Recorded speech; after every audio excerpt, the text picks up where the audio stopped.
Dans notre étude de la synthèse du yoga, Sri Aurobindo décrit les plans de notre existence dans les mondes cosmiques plus vastes. Il souligne ensuite l'importance de sortir de notre préoccupation exclusive pour notre petit monde terrestre et de se connecter à une réalité plus vaste qui nous échappe. Comment l'âme humaine peut-elle émerger de cette fixation et s'éveiller à une réalité plus vaste? C'est le thème de ce chapitre et du suivant. Sri Aurobindo explique que notre focalisation excessive sur la matière finit par laisser place à une quête plus profonde, car nous sommes avant tout une âme et non seulement un corps vivant. En tant qu'âme, nous sommes influencés subtilement par des indices, des intuitions et des aspirations qui nous rapprochent de notre réalité profonde. Nous sommes ainsi facilement convaincus de l'existence de l'infini, de l'immortalité, d'autres mondes et de possibilités d'expériences supérieures. Cependant, la science physique atteint rapidement ses limites et conduit à un matérialisme et un scepticisme fort.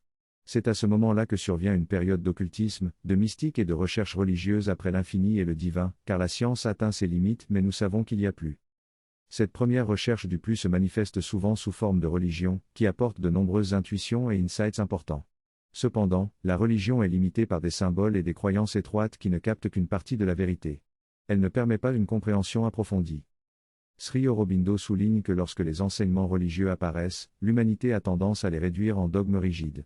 Cela montre que nous sommes encore des enfants dans la connaissance spirituelle et nous sommes loin de la science de l'infini. Nous devons donc nous tourner vers le yoga, qui permet d'explorer les plans et les mondes supérieurs et d'expérimenter ces réalités qu'une religion ne peut qu'effleurer. De la même manière que la science remplace les apparences et les croyances par des expériences vérifiées et une compréhension approfondie, le yoga offre une connaissance plus profonde des pouvoirs supérieurs et remplace les croyances par des expériences vérifiées. Le yoga vient donc compléter la religion et la science en fournissant des outils et des moyens pour accéder au domaine intérieur et supérieur et vivre une expérience vérifiable. Il permet une synthèse de la quête spirituelle, en élargissant notre compréhension et notre expérience de la réalité. Dans ce texte, l'auteur explore la relation entre la science et la religion à travers le prisme du yoga de la connaissance. Il affirme que la science, en se concentrant sur la matérialité et la vérifiabilité des phénomènes, ne peut pas pleinement comprendre les réalités plus profondes de la conscience et de l'esprit. C'est là que le yoga entre en jeu en offrant une approche complémentaire qui permet d'explorer les aspects plus subtils et plus spirituels de l'existence. Le yoga de la connaissance vise à dépasser les apparences pour atteindre une compréhension plus profonde de la réalité et de notre propre être. Il permet de discerner entre les aspects superficiels et transitoires de la vie et les vérités sous-jacentes et permanentes. L'auteur souligne également l'importance d'une approche intégrale du yoga, qui combine les voies du travail, de la connaissance et de l'amour divin pour parvenir à une réalisation complète de la divinité dans tous les aspects de l'être. Le mouvement du yoga comporte trois aspects principaux, le yoga des actions, le yoga de la connaissance et le yoga de l'amour. Ces trois aspects se rejoignent et fusionnent progressivement pour former la base du yoga de la perfection de soi.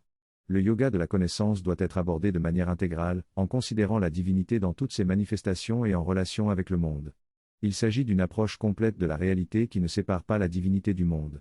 En revanche, d'autres chemins de yoga de la connaissance plus étroits considèrent la divinité comme séparée du monde ou au-delà du monde, ce qui limite leur compréhension de la réalité.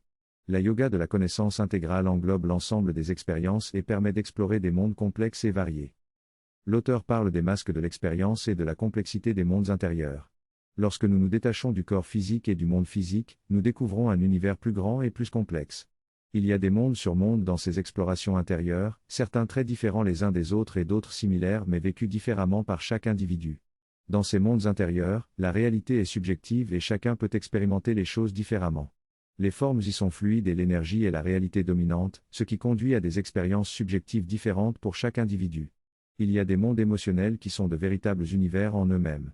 L'auteur mentionne aussi les mondes mentaux et les mondes intermédiaires, qui sont des mélanges complexes de différents états de conscience. Chaque expérience dans ces mondes est unique et peut être très différente d'une personne à l'autre. Le processus de découverte de ces mondes est progressif, chaque étape étant comme un nouveau sommet sur une montagne.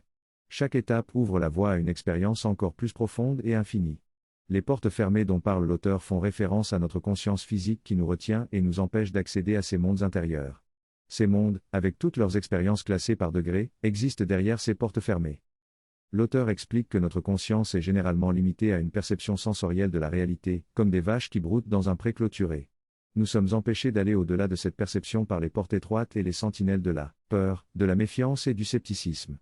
Cependant, si nous faisons un petit pas vers une perception plus profonde, nous pouvons accéder à des connaissances spontanées et des trésors insoupçonnés de notre être. Ces trésors se trouvent dans les domaines que notre évolution animale n'a pas encore explorés. Mais pour cela, nous avons besoin de la clé, qui se trouve dans le yoga de la connaissance. Ce yoga de la connaissance ne se limite pas à la recherche de l'absolu ou de la connaissance du divin en lui-même, mais également à la compréhension des relations entre le divin et l'âme individuelle. Ainsi, en pratiquant ce yoga, nous pouvons trouver la clé qui nous ouvrira la porte vers des expériences et des connaissances plus profondes de nous-mêmes et du divin. Le bouddhisme éravadique met un fort accent sur l'absolu et rejette toute relativité comme étant sans importance. Dans le bouddhisme Mahayana, qui est plus complexe, on accepte les relativités et les mondes de manière graduelle. Cependant, de nombreuses religions ont en commun l'objectif d'atteindre le divin en se détachant du monde. Cela se retrouve également dans la tradition védantique, où le monde est considéré comme illusion et le divin seul est considéré comme la vérité. Dans toutes les religions, le divin en relation avec les êtres humains est le principal objectif. Cependant, peu importe la religion, il est rarement question de comprendre comment le divin crée réellement la fleur, pourquoi il la crée, ou comment les atomes se rapportent au divin. Cette connaissance totale est considérée comme moins importante que notre libération dans la conscience divine. Le yoga de la connaissance peut inclure la connaissance du divin dans ses relations avec nous-mêmes et le monde, y compris le plan physique et les forces physiques. Ainsi, le yoga de la connaissance peut aller au-delà de la recherche exclusive du divin pour englober une connaissance plus globale. Il est essentiel de considérer l'absolu comme objectif principal pour que le yoga de la connaissance soit complet. Posséder la conscience divine est également présenté comme un objectif essentiel, le premier, le plus grand et le plus ardent. La possession du divin est l'objectif premier, le plus grand et le plus intense de la pratique du yoga. En négligeant cette focalisation exclusive sur le divin, nous affligeons notre yoga en lui infligeant une infériorité, voire une frivolité. C'est en ne posant pas cet objectif principal que notre pratique du yoga serait abaissée et réduite. Il est essentiel de se dédier pleinement à atteindre cette réalisation divine, car c'est en l'atteignant que nous pourrons connaître et posséder tout le reste. Le divin est la clé pour comprendre le fonctionnement de l'univers et de toutes les réalités. Sans cette connaissance du divin, notre savoir sera toujours incomplet. Ainsi, posséder le divin est non seulement le plus grand objectif, mais aussi la clé pour pouvoir tout connaître et tout posséder. Dans cette discussion, il est souligné que le yoga a été affligé par des objectifs et des pratiques qui réduisent sa véritable essence. De nos jours, le yoga est souvent perçu comme un moyen d'améliorer la santé physique ou de résoudre des problèmes spécifiques. Il est également associé à des pratiques frivoles telles que le yoga du chien ou le yoga du rire. Cette réduction du yoga à des aspects purement physiques a pour conséquence de perdre le véritable objectif de cette pratique, la recherche de l'absolu et de la connaissance du divin. De plus, en popularisant le yoga, il a été nécessaire de l'adapter aux attentes et aux croyances étroites du grand public, ce qui a conduit à une perte de la richesse de connaissances qui entoure le yoga. Toutefois, il est souligné que même en commençant le yoga avec des objectifs limités, les pratiquants finissent souvent par ressentir le besoin de quelque chose de plus profond et spirituel.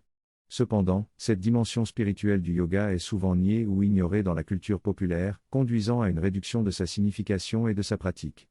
Il est donc important de conserver cette référence au divin et à la connaissance supérieure de soi pour préserver l'essence véritable du yoga. Le yoga a été réduit à une forme de thérapie, d'exercice physique, de passe-temps et de divertissement. Il existe également une forme dérivée appelée acro-yoga, qui mélange la gymnastique acrobatique avec des postures de yoga. Cependant, en éliminant tout le contenu spirituel, le yoga en tant que marque serait toujours présent, mais aurait perdu sa caractéristique essentielle. Il est donc important de se concentrer sur la connaissance du divin dans toutes ses relations avec nous-mêmes et le monde, à travers les différents plans de notre existence. En comprenant le divin en lui-même, nous pouvons connaître l'univers tout entier en tant qu'expression du divin. Il est essentiel de reconnaître que tout, y compris les fleurs, les corps, la matière et les atomes, est essentiellement divin. La voie vers cette compréhension peut être soit de couper tout ce qui n'est pas divin jusqu'à atteindre le divin en lui-même, soit de reconnaître dès le départ que tout est une expression du divin et de chercher à connaître son essence présente en toute chose. Le jeu du divin dans ses relations avec lui-même crée les apparences relatives du monde et de toutes ses formes et expériences. Tout est divin en essence, mais cela peut ne pas être évident dans sa forme. En cherchant à comprendre pourquoi et comment les choses se manifestent de différentes manières, nous pouvons découvrir les processus par lesquels l'essence divine se transforme en forme spécifique. Le yoga de la connaissance peut ainsi embrasser la connaissance du divin en lui-même ainsi que de ses relations avec nous-mêmes et le monde. Cela nous permettrait de comprendre la divine force consciente et bienheureuse qui s'exprime à travers une multitude de possibilités et qui est présente dans tous les plans de l'existence, de la réalité matérielle à la réalité divine. Une telle compréhension serait la science la plus complète, bien que nous ne soyons encore que des débutants dans la connaissance spirituelle et loin de la science de l'infini. Dans cet extrait, l'auteur discute de la science de l'infini et de son application dans la vie quotidienne. Il souligne que cette science n'est pas limitée à des lois finies, mais qu'elle offre des possibilités de liberté croissante. Il ajoute que la science de l'infini ne peut pas être réduite à une formule, mais peut être comprise, décrite et appliquée. Il l'oppose à la science mécaniste et réductionniste que l'on trouve habituellement. L'auteur explique que le yogi cherche à comprendre comment le divin se manifeste et s'exprime dans tous les domaines de la connaissance et des arts. Il mentionne également que cette approche yogique permet une plus grande complétude et satisfaction dans la connaissance et l'expérience. L'auteur met également en avant la différence entre une approche progressive par étapes et une approche qui se concentre directement sur l'unité divine. Il souligne que la première approche peut conduire à la maîtrise des pouvoirs et des phénomènes mais ne mène pas à la réalisation de l'unité sous-jacente. Au contraire, l'approche basée sur l'unité garantit l'harmonie et la liberté authentique aux différents niveaux de la réalisation. Se retrouver emmêlé dans quelque chose que l'on maîtrise et devoir se démêler pour atteindre le prochain niveau de maîtrise est un chemin très exigeant. Pour accéder à notre moi pur, nous devons rester fermement attachés à notre propre être. Cela nécessite un mouvement constant vers le sommet de notre élévation subjective. Nous devons lever notre conscience et maintenir notre moi pur comme le sommet de notre élévation, afin de posséder nos moi inférieurs. Ce processus implique un retour en arrière et une embrassade de tous les aspects, y compris le physique. Le processus de remboursement se fait de haut en bas, car les niveaux supérieurs de notre conscience sont plus malléables que le corps physique. Chaque niveau de conscience comporte une part de nature, qui doit être embrassée dans le cadre de ce mouvement. L'embrassade depuis le sommet nous procure la liberté et la libération, tandis que l'embrassade de l'aspect de la nature nous donne le pouvoir et l'énergie nécessaires à la transformation. La transformation consiste à changer la forme pour qu'elle soit guidée par un principe supérieur. Par exemple, le corps physique d'une personne qui a suivi un entraînement conscient sera plus conscient et habile que celui d'un individu qui n'a pas suivi un tel entraînement. Ce développement de conscience se reflète même dans le corps physique, par exemple dans la dextérité des mains d'un musicien. Il existe donc une différence entre un corps physique issu d'un entraînement conscient et un morceau de viande. La transformation implique donc à la fois l'expérience de la liberté et la maîtrise de la nature. Lorsque l'on apprend à jouer d'un instrument de musique, on réalise rapidement que cela nécessite des ajustements techniques et sensoriels. Les doigts doivent s'adapter au maniement de l'instrument, le toucher doit être différent, la pression exercée doit varier. Au fur et à mesure de la pratique, les doigts s'adaptent naturellement et deviennent conscients de ces ajustements sans que l'on en soit conscient au niveau de notre esprit central. Ce processus de conscience s'infuse progressivement dans tout notre être, de l'esprit au corps. Lorsque la conscience spirituelle vient à nous et imprègne notre esprit, elle change notre façon de penser, de connaître, de sentir et d'être un avec le monde qui nous entoure. Cette conscience spirituelle se manifeste également dans notre corps, jusqu'à ce que nos tissus eux-mêmes ressentent la présence divine. Parfois, avant même que notre esprit enregistre consciemment quelque chose, nos doigts ont déjà ressenti cette présence lorsqu'ils touchent un objet. Cela peut arriver notamment avec des objets sacrés ou bénis. Nous ressentons alors une sensibilité particulière, qui témoigne de la présence d'une conscience infusée dans ces objets. Ce processus de transformation concerne également d'autres aspects de notre vie physique, comme la pratique de la gymnastique ou du yoga. L'entraînement mental et physique permet d'atteindre des niveaux esthétiques et de performance exceptionnels. Même la mère, lorsqu'elle a rencontré des gymnastes russes, a remarqué que si elles avaient eu un peu de spiritualité, elles auraient été comme des dieux dans un corps physique. Ainsi, les activités apparemment banales ou techniques peuvent en réalité élever notre conscience et préparer notre esprit à accueillir une conscience spirituelle plus élevée. Le système nerveux et les tissus du corps peuvent être rendus conscients grâce à l'entraînement de l'esprit. Ils peuvent être enseignés à se coordonner dans différentes parties du corps et à acquérir des compétences spécialisées. Par exemple, certaines compétences gymnastiques peuvent être réalisées de manière instinctive et intuitive, sans avoir à penser à chaque mouvement. Lorsque la conscience de soi s'élève, une expression spirituelle peut se manifester à travers le mouvement du corps. Cela peut être aussi simple que la marche, où l'on peut rayonner une certaine beauté spirituelle. La première partie décrit la différence entre la conscience éveillée et élevée et le fonctionnement de la nature sur ce niveau de conscience. Dans les yogas ascétiques, le but était de se retirer du monde, alors que dans les yogas moins ascétiques, le but était de se retirer et de participer au monde grâce à une conscience supérieure incarnée. La deuxième partie souligne l'importance de rendre la nature consciente et divinisée, ce qui conduit à ce que Sri Aurobindo appelle la transformation. Lorsque l'esprit est transformé, il peut influencer le fonctionnement du corps physique et des processus naturels, mais cela ne nécessite pas un changement de la nature elle-même. Cependant, si l'on accepte que tout cela est destiné à exprimer le divin, alors les pouvoirs de la nature peuvent être embrassés, élevés et libérés, ce qui entraîne un changement dans le fonctionnement et la substance physique, guidés par des lois supérieures. La troisième partie aborde la transformation mentale et physique de l'être humain. La transformation mentale est encore partielle et spécialisée, se concentrant principalement sur certaines parties du corps comme les doigts et négligeant d'autres parties comme les orteils. Cependant, grâce à un travail conscient et une plus grande conscience du corps, il est possible de rendre ces parties plus conscientes et de les contrôler consciemment, comme la digestion par exemple. La mentalisation du corps humain est donc partielle et superficielle, mais peut être étendue grâce à la conscience spirituelle. Enfin, l'auteur explique que la conscience spirituelle est un conducteur plus puissant que l'esprit pour rendre les parties du corps conscientes. L'action de la conscience spirituelle peut accomplir en peu de temps ce que l'esprit aurait besoin de beaucoup plus de temps et d'efforts pour réaliser. La conscience spirituelle peut éveiller les cellules, infuser de nouvelles habitudes et rythmes, et provoquer des transformations qui peuvent sembler miraculeuses. L'auteur partage un exemple où quelqu'un de l'équipe de gymnastique de l'ashram a développé une grande conscience de son corps grâce à un entraînement rigoureux et a pu jouer au tennis avec facilité après avoir reçu la capacité de la mère. Cela démontre le pouvoir de la conscience spirituelle dans la transformation et l'élargissement de la conscience. Le texte examine la capacité de la conscience divine à influencer notre être physique et mental. L'auteur raconte comment une personne qui n'avait jamais joué au tennis auparavant a pu jouer comme un professionnel grâce à l'influence de sa mère. Cela souligne comment la conscience divine peut remplir tous les aspects de notre être et réveiller notre potentiel latent. Lorsque la conscience divine nous possède, elle le fait de l'intérieur, ce qui permet à notre être de s'épanouir pleinement. Cette approche descendante du divin est plus rapide et plus facile que l'ascension individuelle, car elle permet d'accomplir en une vie ce qui pourrait prendre plusieurs vies autrement. L'auteur explique également que, tout en atteignant l'unité suprême, il est important de revenir en arrière et d'invoquer consciemment les autres parts de notre être, y compris notre nature inférieure. Il décrit donc ce double mouvement d'embrasser et de posséder notre être inférieur. Cette double approche permet d'incarner pleinement nos relations avec la matière et l'esprit, tant au niveau individuel que cosmique. En somme, le texte souligne la capacité de la conscience divine à influencer tous les aspects de notre être et à nous aider à atteindre notre plein potentiel. Dans ce passage, Sri Aurobindo discute des différentes facettes de l'expérience humaine et de la relation entre le Purusha, l'âme, et le Prakruti, la force et la nature physique. Il explique que la relation établie entre la conscience et le pouvoir de cette conscience détermine la création des mondes. Par exemple, si la conscience se fixe sur le pouvoir physique, elle semble émerger comme une petite lueur dans l'énergie en mouvement, créant ainsi le monde physique. De même, la conscience peut choisir de s'identifier à l'énergie en mouvement, créant ainsi le monde vital, ou encore choisir d'être une conscience consciente dans le monde mental. Ces différents mondes existent simultanément, mais notre expérience est limitée par notre fixation dans une relation spécifique avec la matière. Toutefois, le Purusha peut se libérer de cette identification à la matière et accéder à d'autres domaines de conscience. Sri Aurobindo décrit plusieurs étapes par lesquelles cette libération et cette expansion de la conscience peuvent se produire. L'objectif ultime est d'atteindre un état où la conscience est libre et où le Purusha et le Prakruti agissent en harmonie dans le monde, unis dans une action libre et consciente. Ce processus de transcendance de soi est graduel et exige une vision d'ensemble combinant à la fois la perspective du Purusha et celle du Prakruti.